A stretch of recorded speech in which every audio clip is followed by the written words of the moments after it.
يا ربي أنا بين إيديك جد عليا قلبي ناديك رجعنا أتمنى. Pena yang kalian tuliskan di buku nanti akan ditimbang dengan darus syuhada, darahnya syuhada. Maka lebih berat daripada timbangan pena yang kalian tuliskan di kitab-kitab kalian. Makanya banyak menulis ya, biar timbangannya berat juga kena. Jadi apapun juga fawaid tulis. Catat, al ilmu sayyidun wal kitabatu qayyidun, qayyid suyudaka bil hibalil wathiqah. Ilmu itu ibarat buruan. Catatan itu ibarat pengikatnya. Ikat buruan kalian dengan tali yang kuat. Kalau tidak diikat, buruannya lepas. Ilmu jika tidak dicatat, hilang. Saya diperintahkan oleh guru saya, Sayyidil Habib Ali Masyhur bin Muhammad bin Salim bin Hafid, kakaknya Habib Umar yang baru saja meninggal, rahimallahu rahmatal abrar.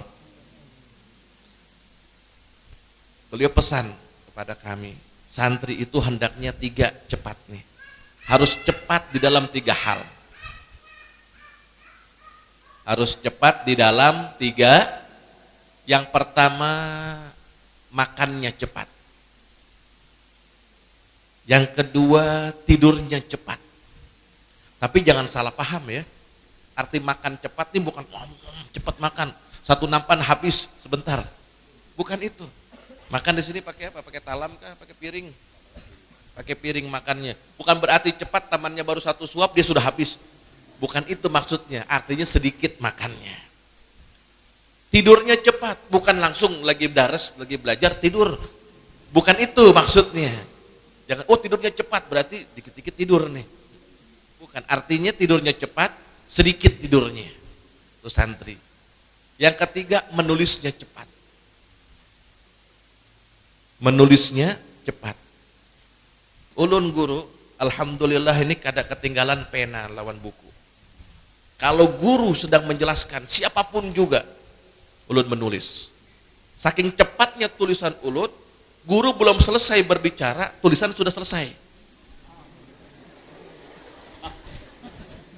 Bener.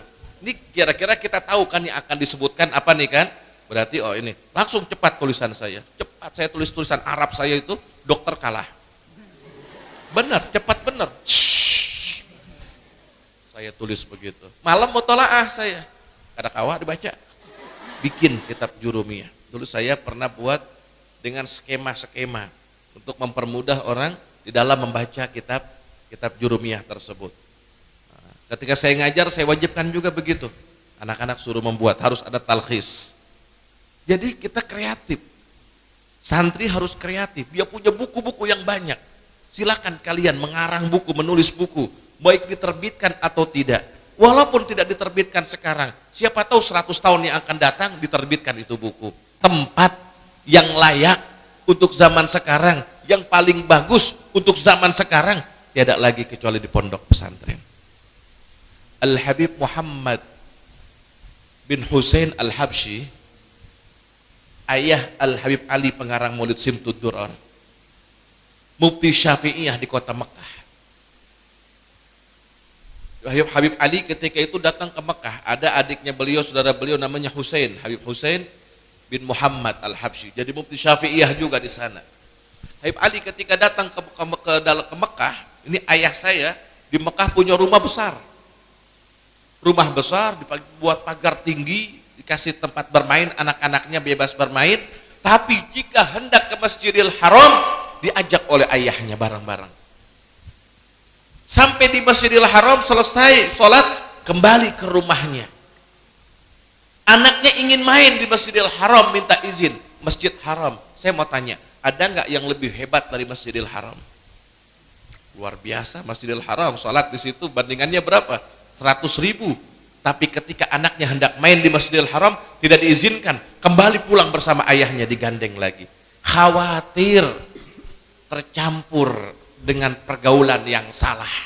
Saya juga punya santri juga, alhamdulillah santriwati juga ada, kecil-kecilan pondok saya. Santriwati namanya Ribat Al-Batul. Itu santri, kalau dia pulang ke rumah libur, orang tuanya mengeluh. Kenapa? Pasti berantem sama mamanya. Bujur, santri saya, nggak tahu kalau di sini.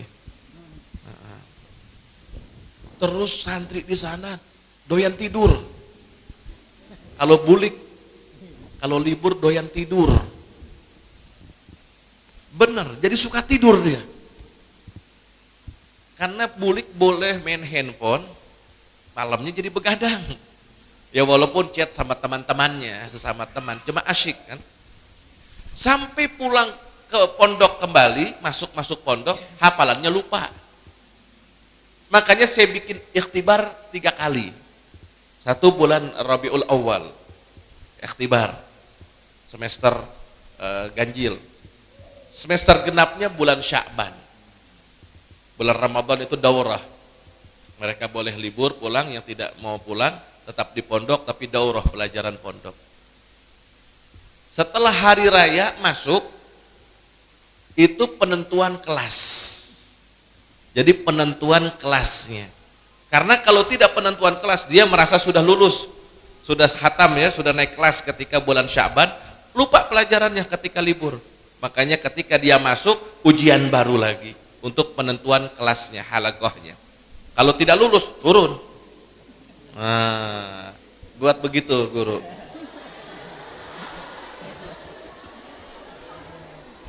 Karena kalau tidak, hilang semuanya. Kita mengajar 1 tahun, Masya Allah, dirusak dengan masa libur sesaat.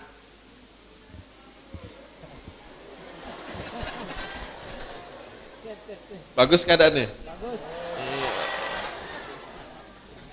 Iya harus begitu di santri. Ini kalian nih santri, ini Masya Allah udah tempatnya paling bagus. Jannah, udah di pondok itu jannah. Nikmat banget di pondok, paling enak di pondok, bahagia di pondok. Nggak pernah sedih, paling yang sedih nih kalau belum kiriman. Awal-awal masuk pondok saya kadang kawa makan 3 hari. Makan jijik gitu kan, orang jatuh di situ. Terus saya berhenti makan. Makan lagi ada yang tangannya begini, nasinya jatuh lagi, saya nggak jadi makan. Lapar lama-lama. Ada santri yang jorok diaduk-aduk makannya. Saya pejamkan mata. Saya aduk-aduk duluan.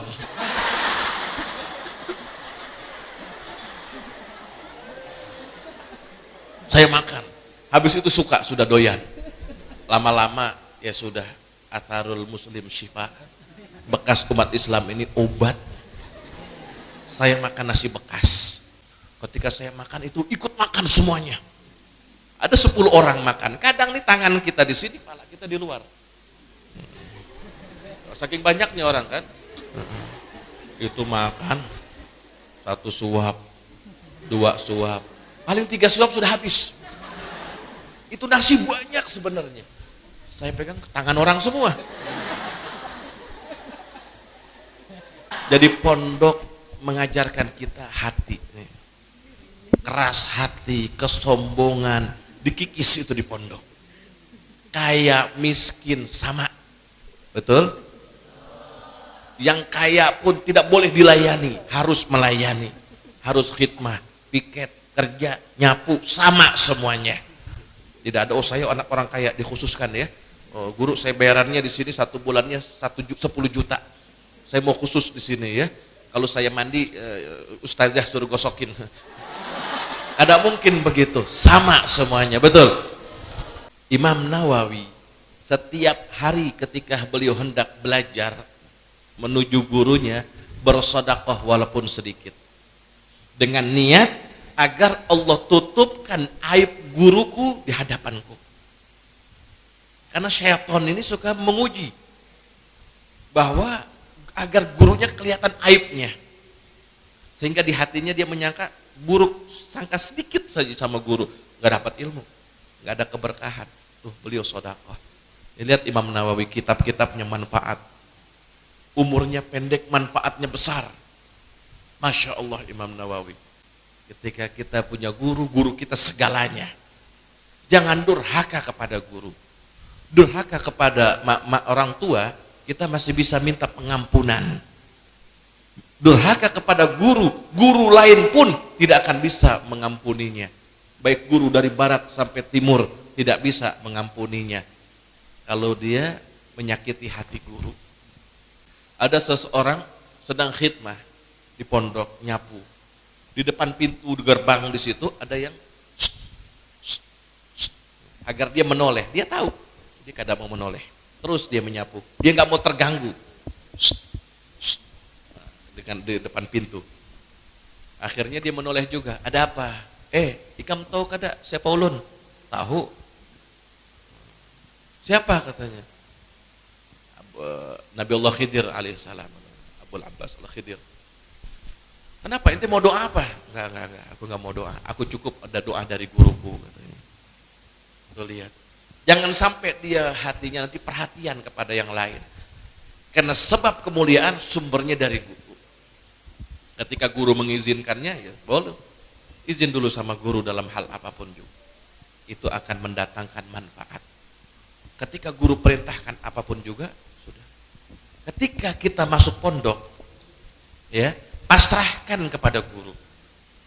Saya nih di pondok saya, ketika orang mau masuk pondok itu, saya katakan saya tidak butuh murid. Saya tidak butuh. Kalau kamu yang butuh, yang perlu, ya silahkan. Boleh masuk pondok. Dengan syarat lagi, masuk terserah Anda, keluar terserah ke saya. Catat guru. Masuk Anda yang mau masuk sini, iya, tapi keluar terserah saya. Orang tuanya mau setuju, tanda tangan. Jangan nanti mondok lagi enak, kemudian dikeluarkan. Anak lagi asik menuntut ilmu, dikawinakan. Nanti dulu, ada waktunya. Ketika kita sudah melihat ini santri, kayaknya sudah perlu keluar, kita keluarkan. Ini belum, jangan dulu. Dikeluarkan dua, satu dapat ridho guru.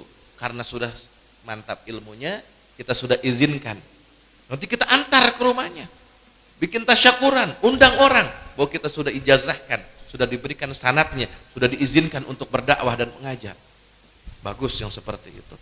Yang kedua, nauzubillah, dikeluarkan dengan tidak hormat karena melanggar peraturan pondok, bikin pusing, ya sudah dikeluarkan deh dari pondok. Jangan sampai yang seperti itu. Ketika masuk pondok serahkan kepada guru. Kalau tidak, jangan masuk pondok.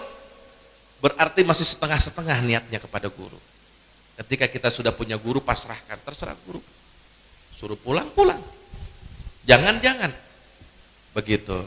Kenapa? Guru akan memberikan yang terbaik.